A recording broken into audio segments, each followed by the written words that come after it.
Y hoy nos toca un tema trascendente para nuestro futuro común, como es la defensa europea en un mundo fragmentado. Para desarrollarlo, tenemos la suerte de contar con el coronel Juan Carlos Castilla Barea, actualmente analista del Instituto Español de Estudios Estratégicos e encuadrado en el Centro Superior de Estudios de la Defensa Nacional. El coronel Castilla pertenece a la 48 promoción de la Academia General Militar, ingresando en las Fuerzas Armadas en el año 1988. Ha ocupado destinos en distintas fuerzas y en estados mayores. Ha compaginado sus destinos en territorio nacional con la participación en operaciones en el exterior, como en Bosnia y Herzegovina y Kosovo, tanto en misiones OTAN como en misiones de la Unión Europea. En 2006, tras graduarse en Madrid como oficial de Estado Mayor, fue destinado al cuartel general de la Fuerza Terrestre, con sede en Sevilla, dedicado a la generación y preparación de los contingentes del Ejército y teniendo ocasión de conocer in situ las operaciones en Afganistán. En 2012 se graduó como oficial de Estado Mayor en Estados Unidos en el Command and General Staff College de Kansas.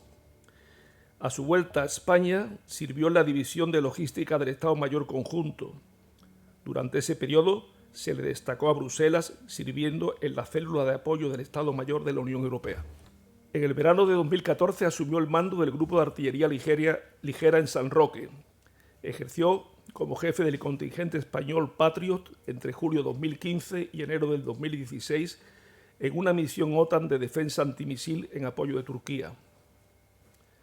Entre 2017 y 2020 sirvió en la representación militar española en la sede del cuartel general de OTAN en Bruselas, donde se encargaba, entre otros asuntos, de lo relacionado con el proceso OTAN de planeamiento de la defensa.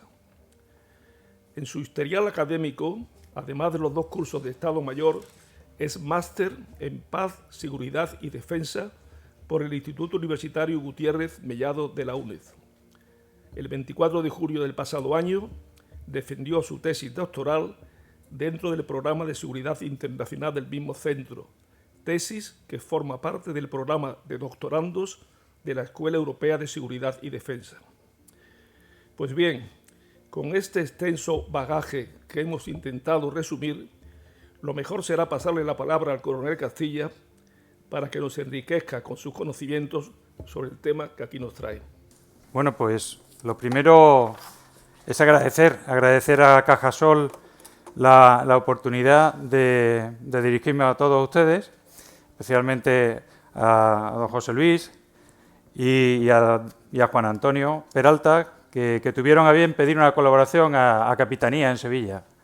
Y de Capitanía, pues esto llegó al Instituto Español de Estudios Estratégicos. Y esta es la parte que hasta ahora ya ha contado José Luis. Lo que no ha contado es que él es amigo de la familia desde que yo era antes de venir para acá. Entonces, eso se alineó, por un lado, por la parte oficial, y aquí me tienen. Instituto Español de Estudios Estratégicos, vengo de Gine y me he traído lo que quedaba en Gine que no estaba en el Rocío. Así que el foro de hoy es tan heterogéneo como que acabo de darme cuenta que contamos con la presencia de personal que ha sido muy importante y sigue siendo referente en la política española.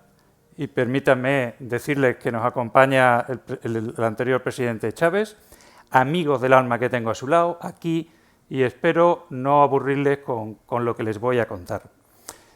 Primeramente les quería contar qué es el CSDEN. Lo ha citado José Luis, el Centro Superior de Estudios de la Defensa Nacional en Madrid, un organismo que tiene varias patas. Una de ellas es el Instituto Español de Estudios Estratégicos, que nos dedicamos a estudiar, a escribir y a dar charlas para la cultura de defensa. Y en base a que también nos dedicamos a difundir cultura de defensa, pues por eso estoy yo hoy aquí, ¿no? El CSDEN también hace otras cosas.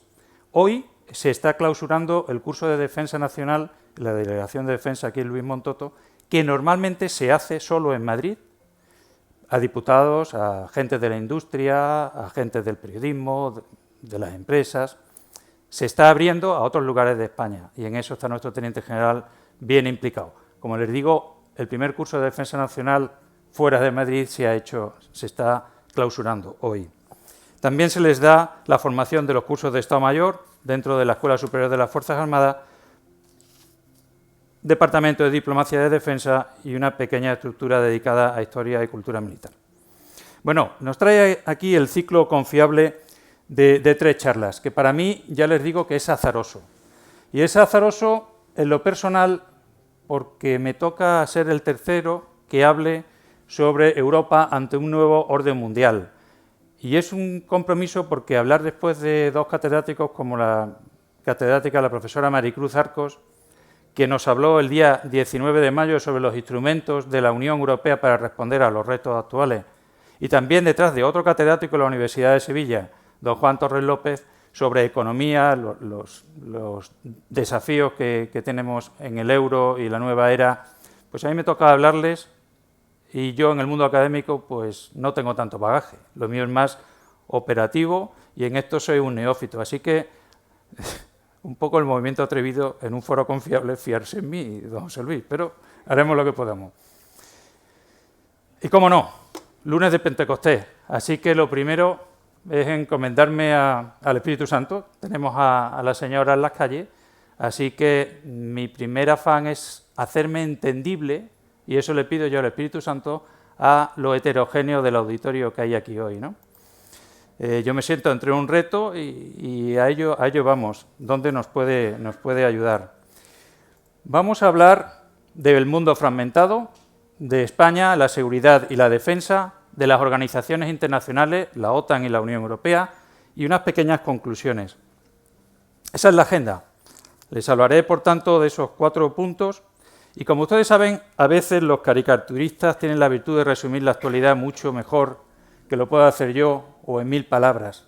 Hace poco, todos saben, que Putin decidió arrasar la paz en Europa, ya hizo sus cosas en 2014, volveremos sobre ello, con la nueva invasión de Ucrania en febrero del 22, ¿verdad?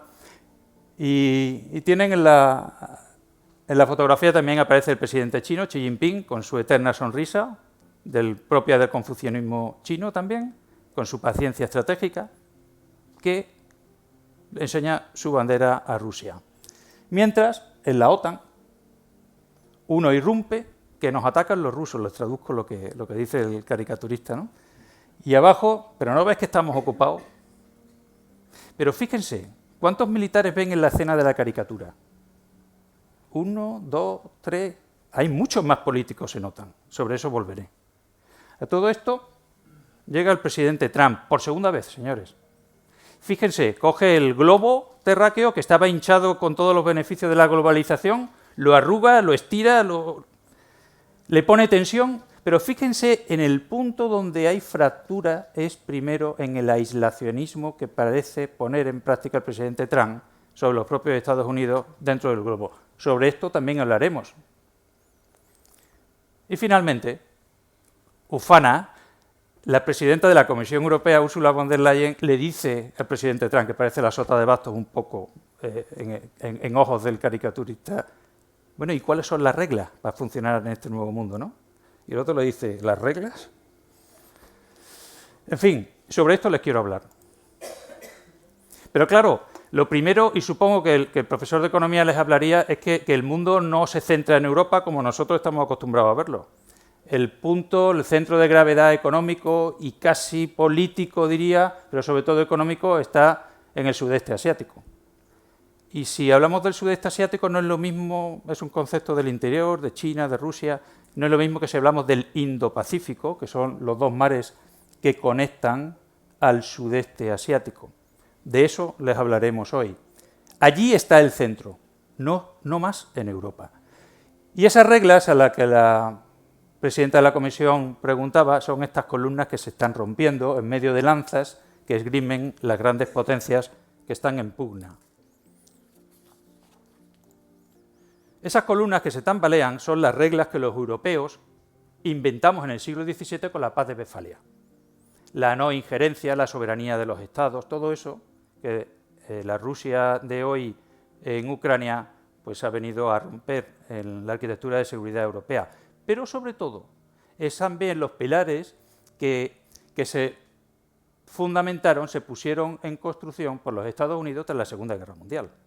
decía que los Estados Unidos habían construido todo un orden mundial basado en instituciones, en instituciones multilaterales, la ONU, la OTAN, favoreció la creación de la Unión Europea, no fue inventada en contra de nadie, fue auspiciada por los norteamericanos.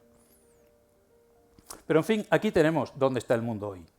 El mundo está jugándose entre dos esferas de poder que son las que ejercen los Estados Unidos y China. Y en definitiva estamos hablando de relaciones internacionales, de cómo funciona el mundo. Y aquí tienen el libro de Josep Baqués, un profesor de la Universidad de Barcelona que merece ser leído. Él es propio de la escuela realista. ¿Cómo funciona el mundo? Se puede explicar desde distintos prismas. Ninguna de las teorías, creo yo, que es suficiente por sí misma para explicarlo todo. Pero unas complementan a las otras. El realismo solo ve en la escena internacional pues a los actores, los intereses de los estados, que son los actores relevantes, como decía, en un sistema que es anárquico, es decir, donde no hay una jerarquía, donde nadie manda. Las Naciones Unidas no manda sobre los estados. No hay una jerarquía de poder, como les decía, y la paz surge cuando hay situaciones de equilibrio de poder. Tiempos de la Guerra Fría, la bipolaridad. Al menos la paz en Europa, claro, porque no así en todo el mundo. El liberalismo, otra de las escuelas que son críticas con el realismo, ve a las instituciones multilaterales, las que le he dicho antes, la ONU, la Unión Europea, la Organización Mundial del Comercio, como elementos que normalizan y regulan la vida de los estados en el sistema internacional. O sea, que ponen normas que cumplir. Eso es un poco la visión del liberalismo, ¿no? Y el liberalismo confía en que el comercio entre las naciones cree interdependencias entre ellos y, por tanto, sea más difícil que se produzca el conflicto entre ellos. La interdependencia económica, ¿verdad? Esto está en lo filosófico, enraiza con la teoría de Kant, con el mundo kantiano, el idealismo, el utopismo, una forma de conseguir la paz, ¿no? Pero además hay que recordar que este mundo multilateral, los norteamericanos auspiciaron que se creara y se desarrollara, y tenemos, por ejemplo, en lo económico los acuerdos de Bretton Woods. Julio del 44 se crea el Fondo Monetario Internacional, el Banco Central, una serie de instituciones que luego van a ser cuestionadas, como les enseñaré. Pero también se crea unos acuerdos de aranceles en el año 47. Un acuerdo general en el mundo sobre aranceles. ¿No venía a hablar de defensa? Ya llegaremos. Porque además viene la Organización Mundial del Comercio en el 95, a la cual se une primero China en el 2001 y luego Rusia en el 2012. ¿Y dónde queda todo eso? ¿Y qué tiene que ver con la OTAN? Llegaremos. Pero también tenemos el constructivismo, aquellos que hablan de la ingeniería social. No solo importan las normas, que son importantes, pero también importan el cómo se perciben en la sociedad. Y el cómo se percibe en la sociedad se va construyendo poco a poco. Y así hay quienes hablan de una identidad europea, o acaso otros que no son tan convencidos dicen que solo hay una ciudadanía europea, que no es lo mismo. Y hay un choque entre identidad europea o identidades nacionales, etc. Es decir, hay otra teoría de cómo funcionan las relaciones internacionales que pone el acento en cosas diferentes. Y también críticos con el realismo, esto que solo se fijaban entre los estados y cómo competían por los intereses, cómo buscaban su máximo interés como la forma de garantizar su supervivencia, que es el marxismo y el estructuralismo. Porque claro, dice uno marxismo y ya está uno pensando en 1917, y no es eso. El marxismo empieza pensando en la desigualdad y de la lucha de clases, pero luego esto se va modificando y empezamos a hablar de las desigualdades en el mundo.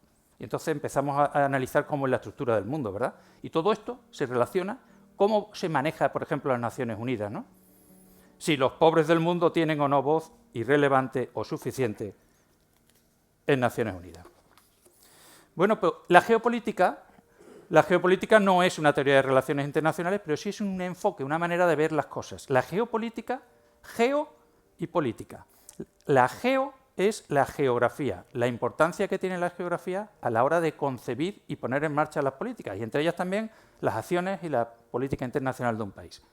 Pero cuando digo geografía, no solo me refiero a la geografía física, que importa. La geografía económica, la geografía social, la geografía política son factores en los cuales la geopolítica presta especial atención para ver cómo las políticas se conforman en el mundo. Bueno, pues lo que es claro es que entre el Estados Unidos de hoy y China hay una pugna de poder, una pugna por la supremacía. Esa pugna por la supremacía es lo que en otras teorías de política internacional algunos históricos del realismo hablaban como si fuera un juego de billar, donde las bolas chocaban y se quedaba una en el tablero, ¿no? Ese era el hegemón, el que tenía la hegemonía. Durante mucho tiempo han sido los Estados Unidos. Ahora no. ¿Y por qué la bola donde está España y la Unión Europea es más pequeña? Pues porque el poder relativo de lo que es la Unión Europea es mucho menor hoy en comparación con el ascenso de China y de Estados Unidos, que por supuesto lo fue en los años 70, los 80 o en los 90. Bien, quien fuera Jorge Descallar le sonará a algunos como el anterior director del CNI y luego embajador nuestro español en Marruecos. Escribió un libro muy interesante, El fin de una era. Él hablaba de Ucrania y cómo la guerra de Ucrania había acelerado toda una serie de procesos que ya existían antes de Ucrania, una serie de tendencias. Pero hay gente de la escuela liberal como John Ikenberry que ve el mundo agrupado en tres especies de bloques, ¿no? Tenemos el oeste global, este oeste global que es Estados Unidos, Europa, bueno, Norteamérica, Europa y Australia, aquellos que tienen valores democráticos más o menos comunes. Tenemos el este global, que tiene a Rusia y que tiene a China, y que es obvio que engloba a regímenes que tienen en común ser dirigidos de una manera autoritaria.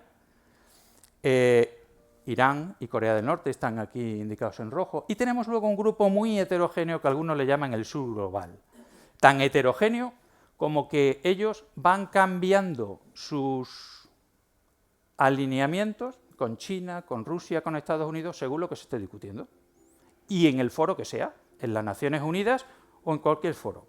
Pero es que antes teníamos unas organizaciones como el G7, las 7 grandes economías, que conformaban un poco la utilización del Fondo Monetario Internacional, del Banco Mundial, las herramientas, conformaban un poco la agenda político-económica del mundo. Pero claro, hasta que llegaron los BRICS, Brasil, Rusia, India, China, Sudáfrica. Pero es que resulta que en 2013, si no me equivoco, los BRICS ya no eran esos 5, ya eran hasta 10. Y en la cumbre de Kazán en Rusia en el 24 llegaron a 10, se unió Indonesia, fue el número 10, pero es que además cuentan ya con Egipto, con Etiopía, con Irán, con Arabia Saudí, con Emiratos Árabes Unidos, con Indonesia, como les decía. Con Turquía, como observador. Turquía, un país de la OTAN, iba a decir de la Unión Europea, perdón. ¿Qué ocurre?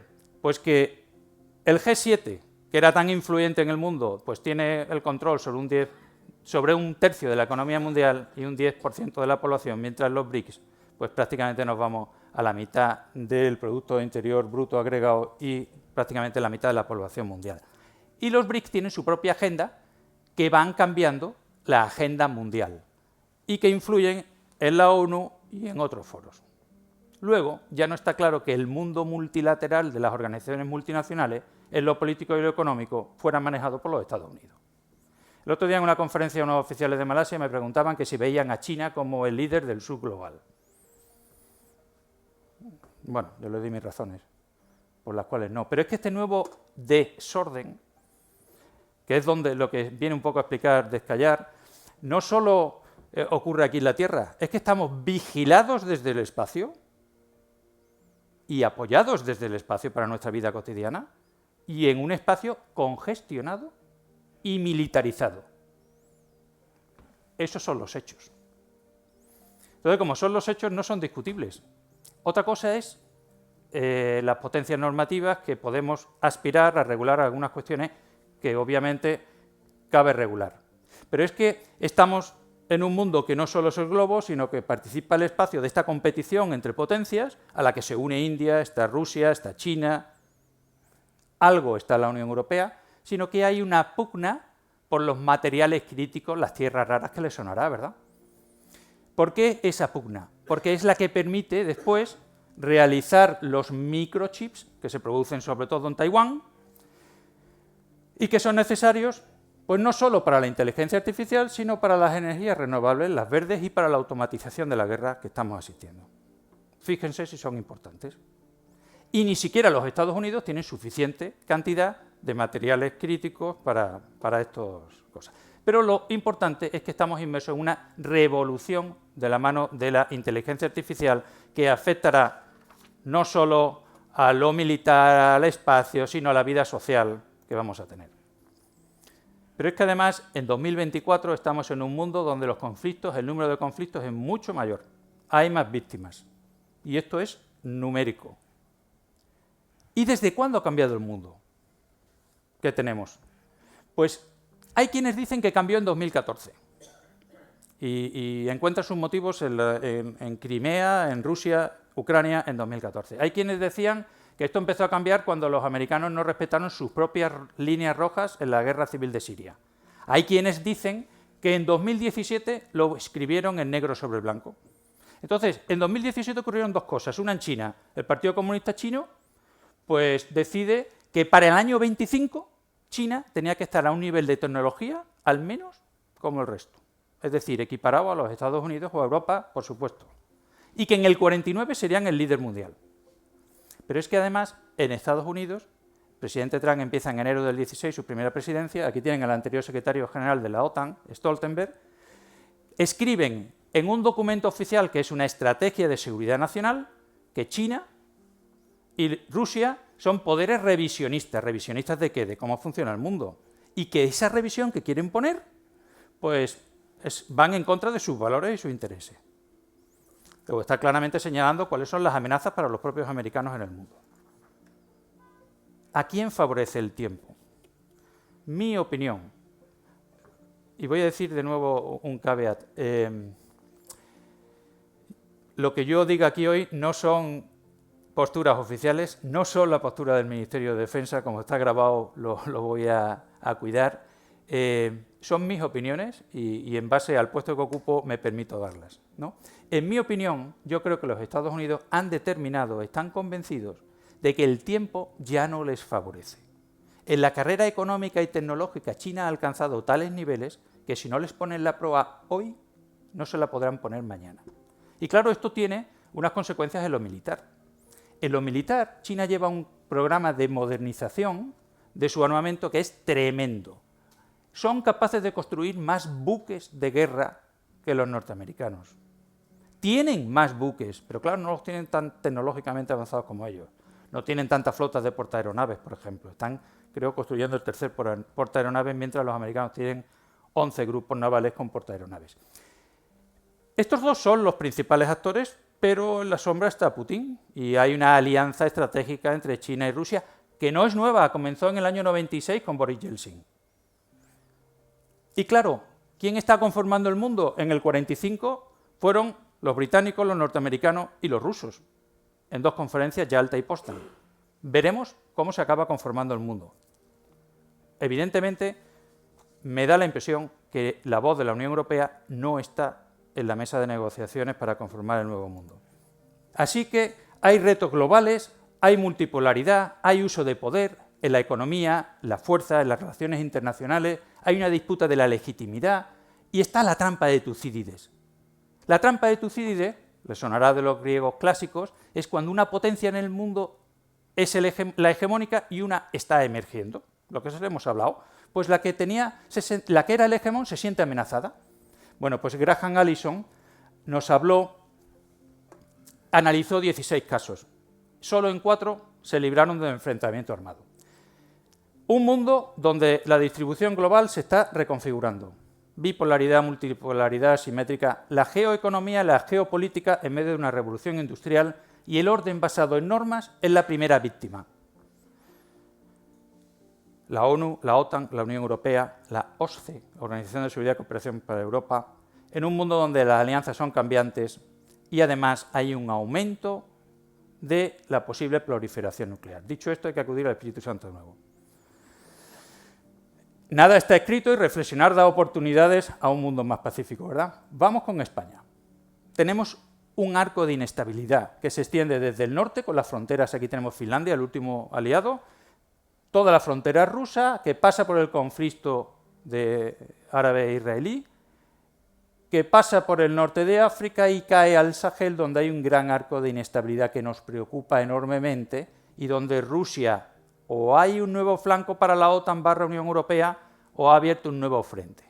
Donde tenemos golpes de estados en países como Mali, Burkina, Níger, años 21, 22, 23, donde se apoyan ahora en los rusos y donde los flujos de inmigración, ¿dónde están apareciendo? Hacia Senegal, Mauritania y después las Canarias.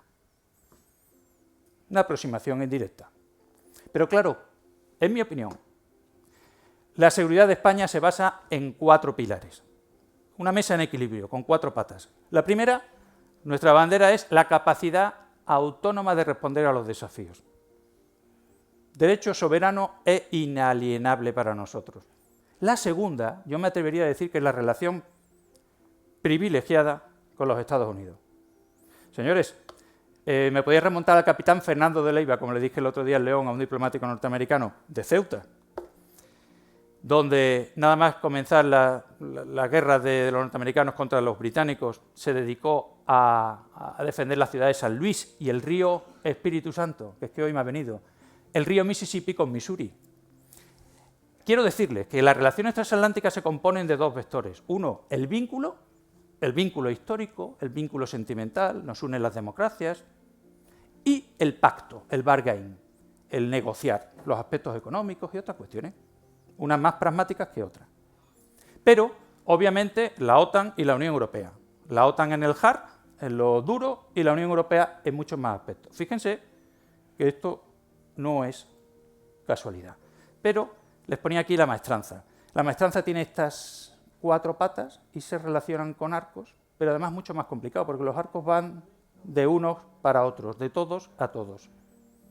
No solo en la relación OTAN-Unión Europea, o OTAN con España, o Unión Europea con España, habría que hablar mucho de todo esto. Ese es el mundo tal como lo vemos, o tal como estamos acostumbrados a verlo. Más habría que empezar a verlo así.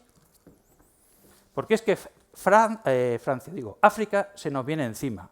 África hoy son pues unos 1.500 millones de habitantes, en Europa no llegamos a los 500, en 10 años serán 1.800 millones de habitantes y en 2050 Naciones Unidas prevé que sean 2.500 millones de africanos.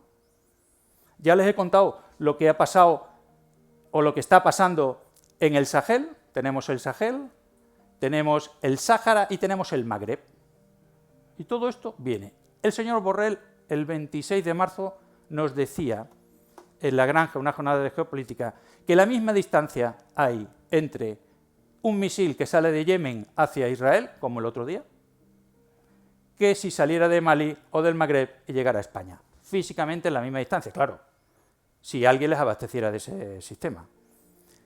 Ahora mismo, como les digo, las amenazas no son militares, pero el mundo cambia tan rápido, es tan volátil, y yo no es por querer meterles miedo, pero tanto la Unión Europea como la OTAN han de mirar más al sur. Esto es un mapa de qué países son de la Unión o no. Hay un gran solape entre uno y otra organización. Y yo les quería contar antes qué es una política de defensa, para que entiendan lo siguiente. Básicamente, una política de defensa, pues todos entenderemos que se encarga de todo lo relacionado con el instrumento militar, ¿verdad? Primeramente con la defensa del territorio, con prever las capacidades y fuerzas que serán necesarias inmediatamente y en el futuro próximo, en los próximos 20 años, si se pudiera prever. También con aspectos de la industria de defensa. Todo eso es la política de defensa actualmente, en España, por ejemplo. ¿Qué son las capacidades? Las capacidades no es un carro de combate, un buque o un avión de combate. Ese es solo el aspecto material, a lo que nos va a proveer la industria. Las capacidades son todos esos elementos. Si hay drones y ahora se emplean para operaciones militares, pues habrá que elaborar unos procedimientos de empleo, una doctrina, ¿verdad? La organización de las Fuerzas Armadas, el adiestramiento, los ejercicios de adiestramiento valen mucho dinero. Y en Europa no se han hecho a gran escala, yo diría que quizás Polonia. Se han hecho a nivel de puestos de mando, pero no con fuerzas desplegadas. Y no es lo mismo entrenarse para un escenario de alta intensidad que para operaciones de mantenimiento de la paz. El acrónimo está en inglés, en español es mirado más una I de interoperabilidad, que afecta no solo al aspecto material, sino también a todos los otros elementos. Y en España algunos le llaman dormía, porque llevamos mucho tiempo durmiendo, no solo en España, sino en Europa, a la hora de desarrollar capacidades militares. Bien, la OTAN. La profesora Arcos nos decía el otro día que la Unión Europea su fin primordial era promover sus valores, por supuesto la paz y el bienestar de sus pueblos. La paz y la prosperidad económica, básicamente. Estos son los valores, los 6 valores de la Unión Europea. Los de la OTAN, señores, el Tratado de la Unión Europea tiene 2 partes, es un librito. La OTAN son 3 páginas, con 14, el Tratado de Washington de 1949 son 3 páginas, con 14 artículos.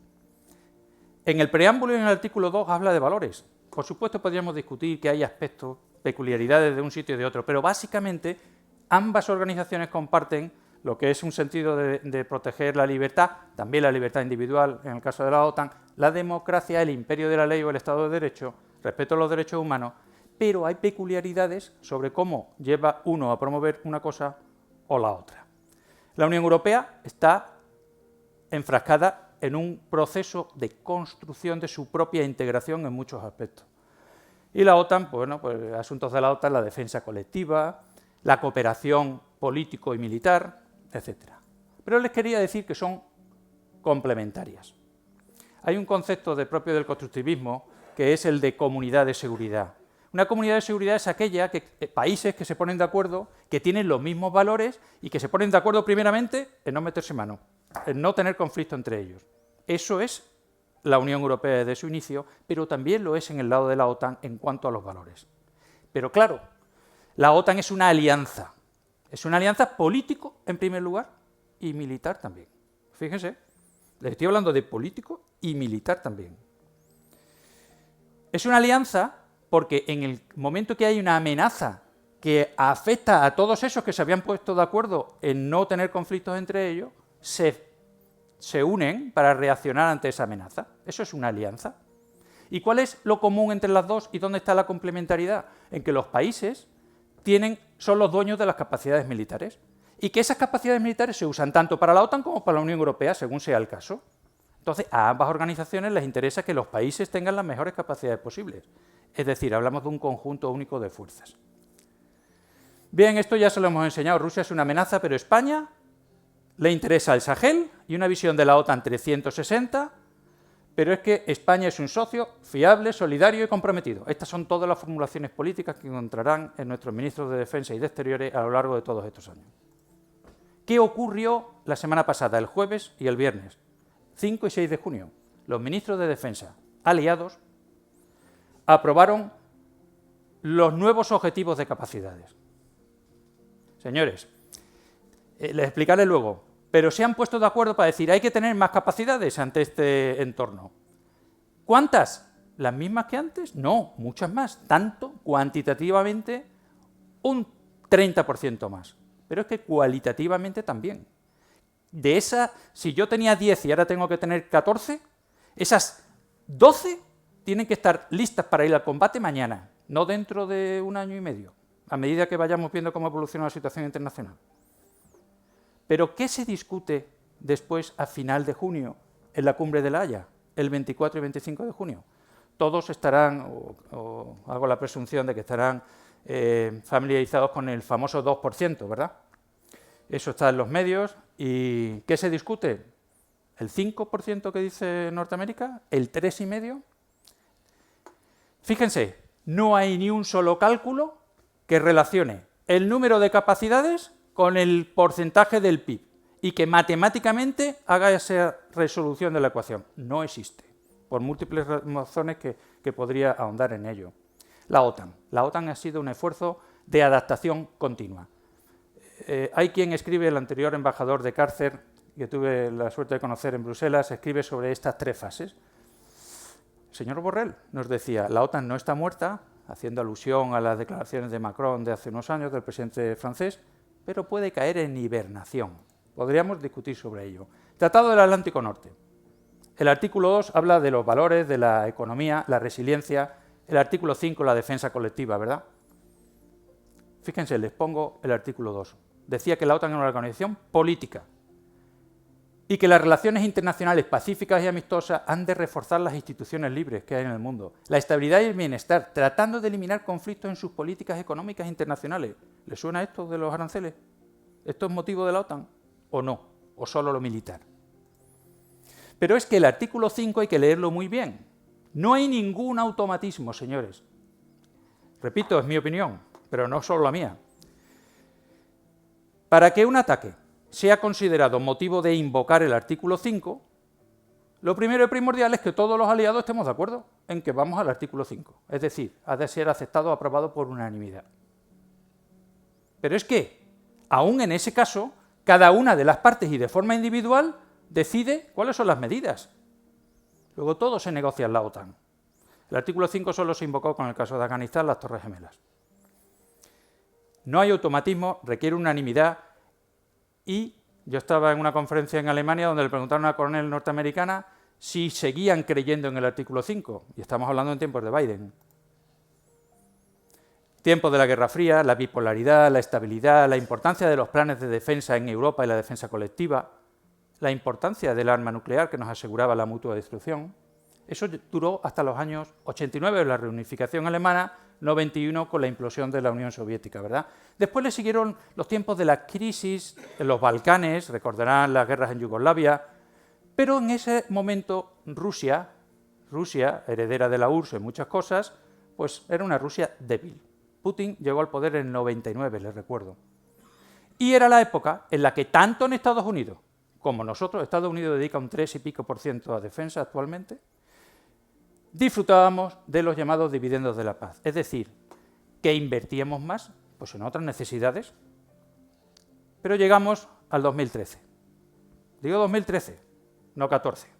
Digo 2013 porque en el 2013 recordarán algunos que dentro de la política interna de Ucrania pues se hablaba del acuerdo económico con la Unión Europea.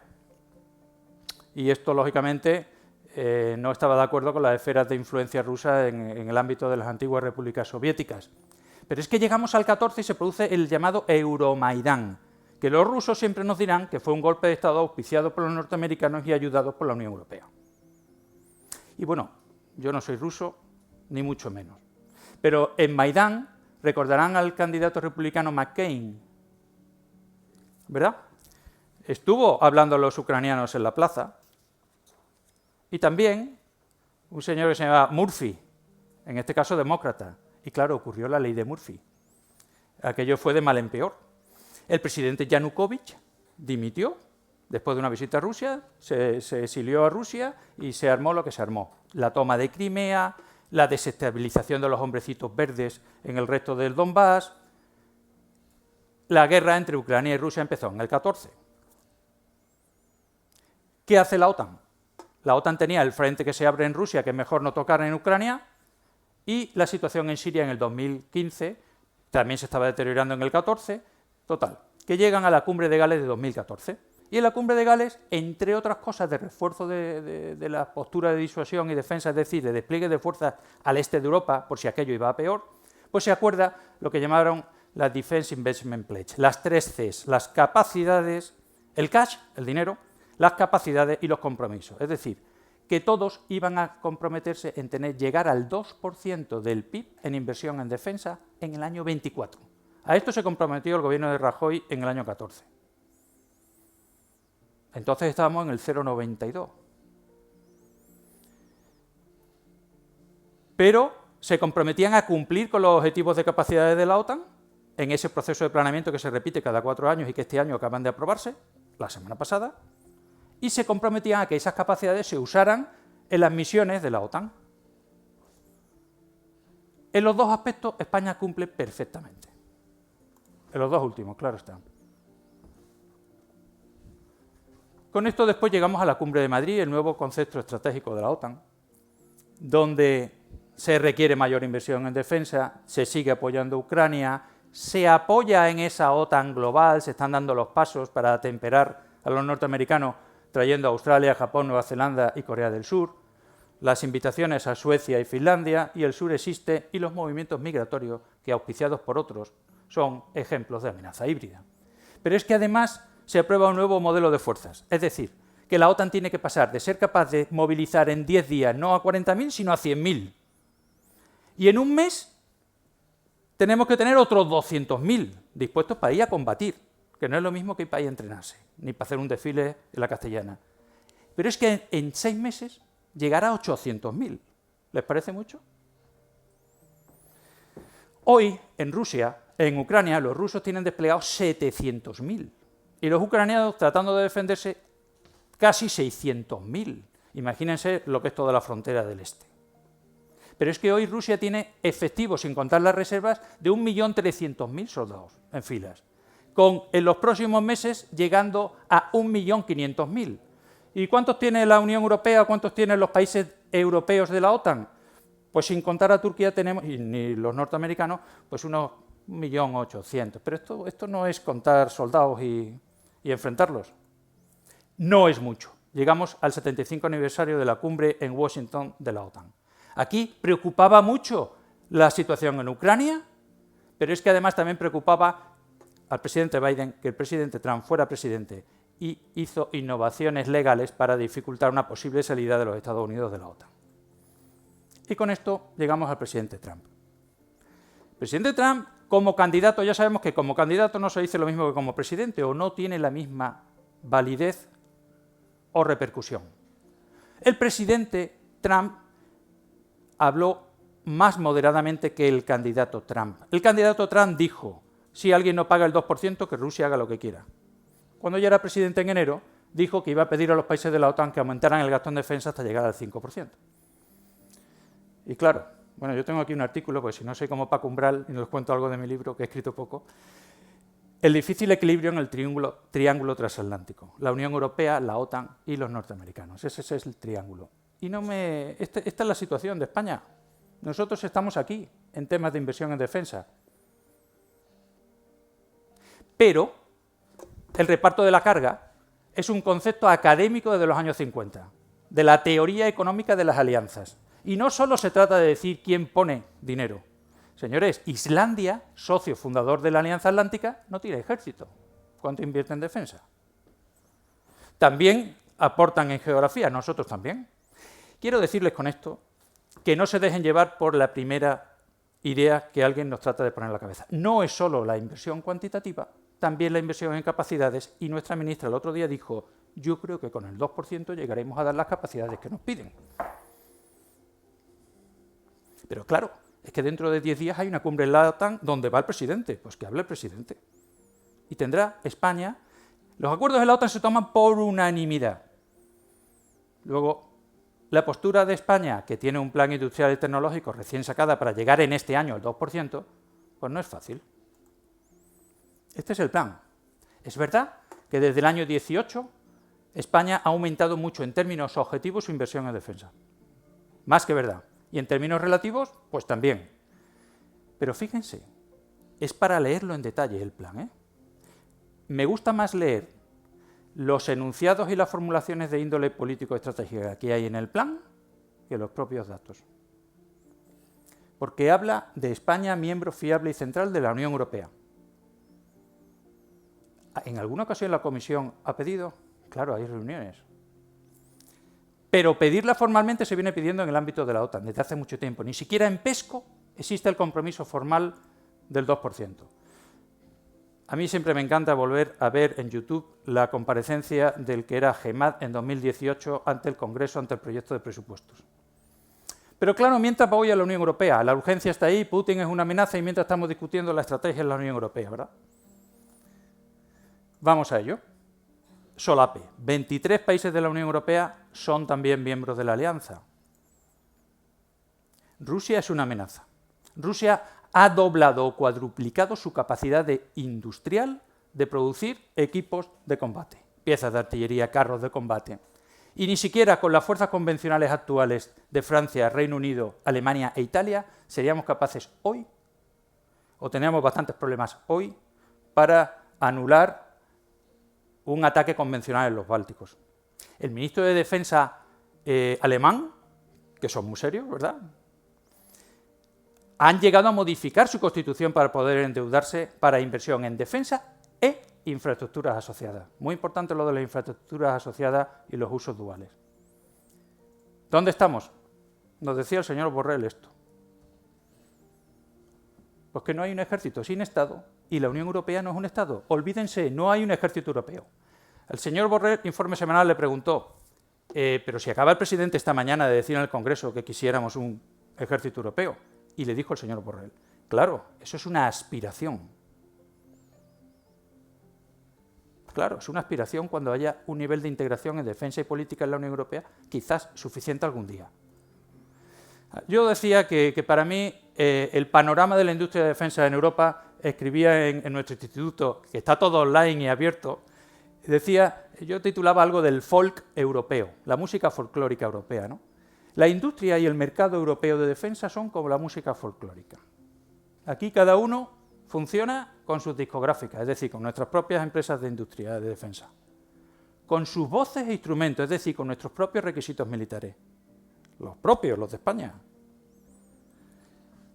con el 8x8 y la industria de Santa Bárbara.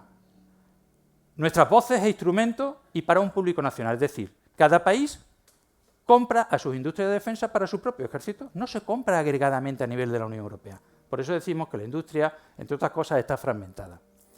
¿Vamos hacia una definición progresiva de una política común de defensa que podría conducir a una defensa común? Esta pregunta es poner en interrogatorio lo que dice el artículo 42, si no me acuerdo mal, del Tratado de la Unión. Bueno, quién sabe. Lo que sí creo es que estamos en una coyuntura crítica, que no es tan solo, es un periodo en la historia corto donde las instituciones, entre ellas la Unión Europea, está abierto a la innovación, a dar nuevos pasos, a abrir nuevas fronteras. ¿De dónde parte la Unión Europea en cuestión de armamento e industria de defensa? Miren, aquí están los Estados Unidos y en azul tenemos la Unión Europea.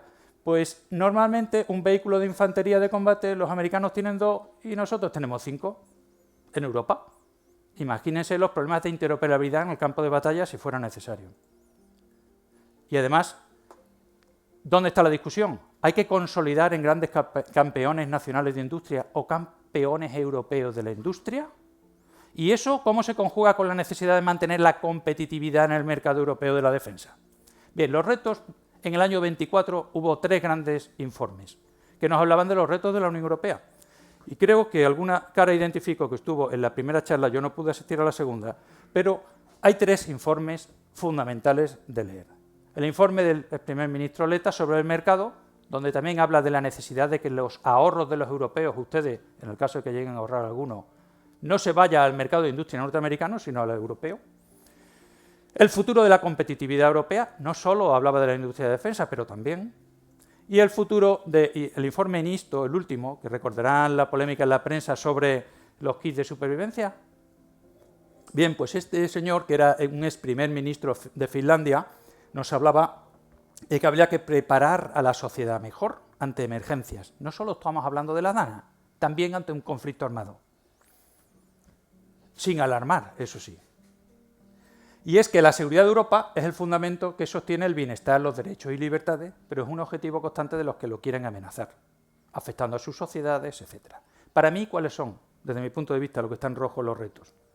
Y voy acabando. No voy acabando. El mercado único, que habilita la industria de defensa, la industria de defensa fragmentada, el escaso presupuesto, las capacidades militares, la innovación tecnológica, la complementariedad con OTAN, ya que OTAN tiene también iniciativas propias para las industrias con los europeos y con la innovación tecnológica y la investigación, sobre todo la gobernanza interna dentro de Europa. Podemos seguir cada país a lo suyo o coordinarlo, pero coordinarlo de 2 modos, o en lo intergubernamental o vía supranacional. Es decir, que podemos dejar que los países europeos sigan con proyectos de capacidades en la cooperación permanente estructurada, la PESCO, que es algo intergubernamental, es decir, que los Estados deciden entre ellos y solo los ministros, sin darle competencias a la Comisión, a las instancias europeas, de gestionar comunitariamente una agregación de demanda, y en lugar de querer un avión, en Europa o en la Unión Europea podemos querer 10 aviones. Y entonces quizás los precios sean más baratos. Es decir, este problema existe y no está solucionado. Fíjense. Entre la Comisión y la Agencia Europea de Defensa se ha intentado articular una voz única, que dirá la profesora Barbé, sobre hablar con la industria y con los países para ver cuándo vamos a tener las capacidades que necesita en los países de la Unión Europea. Pero a la vez, esto no se puede solo dilucidar en el ámbito de la Unión Europea, porque la OTAN ha pedido estas capacidades la semana pasada en un tiempo tasado a los países. Luego es una ecuación con 4, los países, las instituciones, que ponen financiación supranacional en juego como incentivos, como quitarles el IVA, por ejemplo, si construyen juntos elementos para la industria de defensa. Y quería decirles, alguien diría, ¿este señor nos va a hablar de la política común de seguridad y defensa? Pues no. Hay una política concreta entre las muchas de la Unión que se llama política común de seguridad y defensa, que se enmarca dentro de la política exterior. Y la crítica fácil es, ni es común ni es de defensa. No es común porque no la gestionan como el resto de políticas en la Unión, la gestionan los países, lo intergubernamental, los estados. Y además, en el marco de la política exterior, es decir, que solo se hacen operaciones de gestión de crisis fuera del territorio de la Unión. ¿Qué pasaría en Ucrania? Claro, en Ucrania se podría, porque no está en la Unión. ¿Y si estuviera dentro? Pues a lo mejor también se podría, porque se encuentran los mecanismos y hay artículos muy flexibles dentro del tratado. Pero lo que les quería decir y enfatizar es que hoy la Unión Europea, la Comisión Europea, lo que está discutiendo es cómo articular los mecanismos de financiación que funcionan en mercado interior e industria y los de fondos de cohesión para que caigan en las tecnologías duales que tienen uso para la defensa. Ahí es donde está el debate. Todo ello para conseguir la autonomía estratégica europea, para articular un verdadero mercado único que está fragmentado. Tenemos 27 mercados para los productos de defensa, donde no hay competencia basándose en artículos del Tratado de la Unión, en el 346 de funcionamiento. ¿Dónde se va a empezar a ver por dónde van los tiros? En el próximo marco financiero plurianual. Estarán acostumbrados a escuchar que en un país hay unos presupuestos nacionales. En Francia tienen una ley de financiación militar que es plurianual. No es el caso en España, claro. Pero aquí, en la Unión Europea, funcionan con un presupuesto a 7 años. Actualmente estamos entre el 21 y 27. Pero es que en este mes, si no estoy equivocado, la Comisión tiene que empezar a presentar propuestas para el marco financiero que va desde el 28 hasta el 34. Y eso tiene una serie de capitulados. Pues en capitulado dedicado a defensa vamos a ver qué es lo que hay. Misiones, acciones, misiones de la Unión Europea. Las hay civiles y militares, de gestión de crisis y fuera. Hay numéricamente más misiones civiles dentro de la política común de seguridad y defensa que militares, aunque hay más efectivos militares que civiles desplegados. Hay toda una serie de instrumentos desde el año 16, pasando por la brújula estratégica, las municiones para Ucrania, las compras conjuntas en la Unión Europea de material de armamento, una estrategia de industria de defensa europea, un programa que aún está en discusión desde el año 24, hasta que llegamos al libro blanco de la defensa de la preparación para el año 2030. Bueno, pues de este libro blanco solo les enseño esto, que no está en el libro blanco, by the way, por cierto, perdón. Habrán escuchado que la Comisión Europea se aboga porque entre los países de la Unión movilicemos hasta 800.000 millones para inversión en defensa. No está muy claro esos 800.000 si es presupuesto público o si también es contando con la inversión privada. Pero es que ni siquiera estaba claro una semana antes si eran 800.000 o 650.000. Ni siquiera estaba claro posteriormente cuando el señor Borrell nos explicó en la granja que no. Que de esos 800.000 eran 650 más 150. Y que esos 150 era un mecanismo de préstamos y que los 650.000 millones de euros eran otra cosa que los estados tenían que poner. Les sonará que hay un plan de rearme para la Unión Europea, ¿no? Ese es el dinero para ese plan de rearme. Pero no está claro cómo se va a gestionar ni quién los va a poner. Lo que sí está claro es, y España no ha pedido nada de esos préstamos, ¿vale? España, esos 150.000 millones de euros que es deuda para la cual la garantía la da la Unión Europea, quizás a los alemanes ni siquiera les hace falta porque tienen intereses de deuda pública más cortos que los de España. El país que lo pida, la Comisión le tiene que mandar un plan industrial de defensa, de inversión en defensa a la Comisión Europea. Y la Comisión Europea lo estudiará y verá si está acorde con las prioridades de las capacidades que se requieren por la Unión Europea en capacidades de defensa. Es decir, ¿usted va a pedir este préstamo para comprar un barco de pesca? No. ¿Un barco de guerra? Sí. burdamente o básicamente explicado. Pero es que además los otros 650.000 millones son cantidades muy importantes. En el año pasado se reactivó, le sonará, el Pacto por la Estabilidad y el Crecimiento en la Unión Europea. Cuestión económica, es decir, que cada año no haya un déficit decisivo en el presupuesto nacional, no más del 3%, ni la deuda acumulada del país sea mayor a un 60%. Eso, después del COVID y tal, quedó parado, no se controló y ahora se ha reactivado. Se reactivó el año pasado, pero ahora llegamos a las necesidades acuciantes, después de la presidencia de Trump y los últimos acontecimientos, a que hay que poner dinero en la mesa y ya, porque no sabemos lo que va a pasar de aquí a 3-4 años. Y hay informes de inteligencia que hablan de un posible ataque en el Báltico de fuerzas convencionales o de un esfuerzo en guerra híbrida muy fuerte. Y no estamos preparados, ni tenemos las capacidades necesarias. Y como me he ido a los 650.000 y ya la gente me suspira, han activado la cláusula nacional de escape para aquellos países que sin prestar atención a la deuda acumulada ni al déficit presupuestario anual decidan invertir en defensa. Pero claro, en ese caso, la Comisión tiene todo el derecho para supervisar los planes estructurales a medio plazo y en qué y por qué ese déficit excesivo se produce. En el borrador del libro blanco estaba escrito de una manera, en la versión final de otra. Para mí, la interpretación es que la Comisión Europea busca siempre pues, extender sus competencias al máximo, también en el ámbito de la industria de defensa y del mercado, y en este caso a través de los procedimientos de supervisión multilateral. Y haciendo las cuentas, los 800.000 son 3,5% del PIB europeo agregado. Es decir, que la Unión Europea no ha dicho los países de la Unión han de gastarse el 3,5, han dicho los países de la Unión que pongan 800.000 millones y si uno hace las cuentas le sale 3,5. Magia. Porque vamos a la cumbre de la OTAN con una Unión Europea que yo digo que ha dicho que es un 3,5 del PIB, pero es que el secretario general de la OTAN, Mark Rutte, ha venido con una fórmula imaginativa para dejar contentos a todos. Porque como ahora podemos contar diferente lo que es defensa de lo que es seguridad, porque seguridad es un concepto más amplio, pues vamos a gastar en defensa un 3,5 y en seguridad un 1,5. El 5 que quiere el presidente Trump. Y podíamos hablar de lo que hay en el plan industrial y tecnológico de España, pero claro, estoy de uniforme y estamos siendo grabados. Les puedo hablar de ello y lo voy a intentar.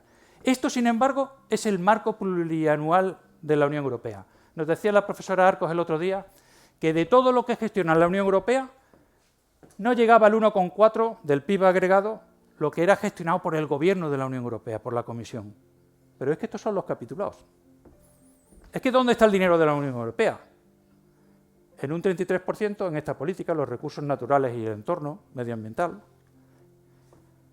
En un 35% en las políticas de cohesión, que son muy importantes sin duda. En un gran porcentaje en el mercado único. ¿Y cuánto usa para incentivos dentro del presupuesto comunitario? Para seguridad y defensa, no ya para defensa, para seguridad y defensa, no llega al 1%. Yo no digo que esto haya que cambiarlo, lo que sí digo es que la Unión Europea ya ha hecho una revisión, ya la ha hecho, ya se está haciendo sobre las políticas de cohesión y se van a pasar fondos o se va a permitir el uso de fondos de las políticas de cohesión para invertir en tecnologías duales. Aquí hay un centro de la Comisión Europea, el Joint Research Center de la Cartuja. Hay en Internet REC Dual OSA, Regional Dual Use Open Strategic Autonomy, el uso de las tecnologías duales para ayudar a la autonomía estratégica. De eso están investigando, de eso estamos investigando desde hace un año y pico. La semana que viene hablamos de eso en Alemania. Conclusiones, para que no se me desesperen. Si fuera capaz de comentar esto y esto les quedara más o menos claro, me daría más que satisfecho. Una política de defensa en un país incluye típicamente todo lo relativo al instrumento militar, a la defensa del territorio, a los planes de empleo de la fuerza para defender el territorio, pero también a planear la defensa futura, qué capacidades y fuerzas son necesarias en el futuro, y también las políticas de la industria de defensa. La OTAN y la Unión Europea son organizaciones internacionales de distinta naturaleza y cometidos.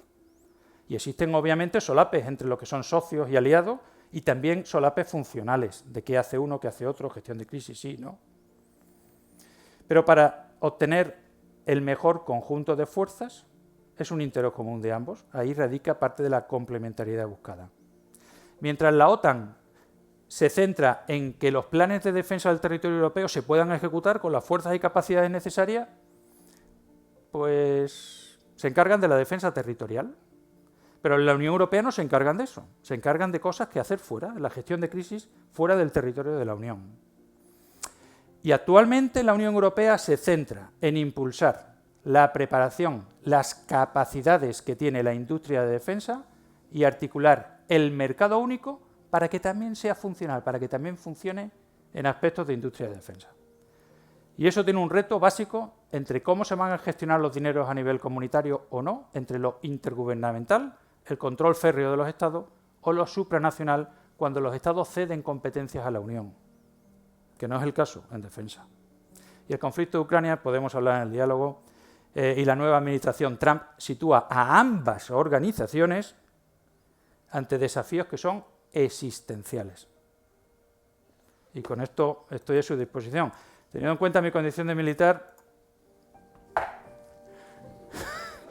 que no sea muy sangriento. Muchas gracias.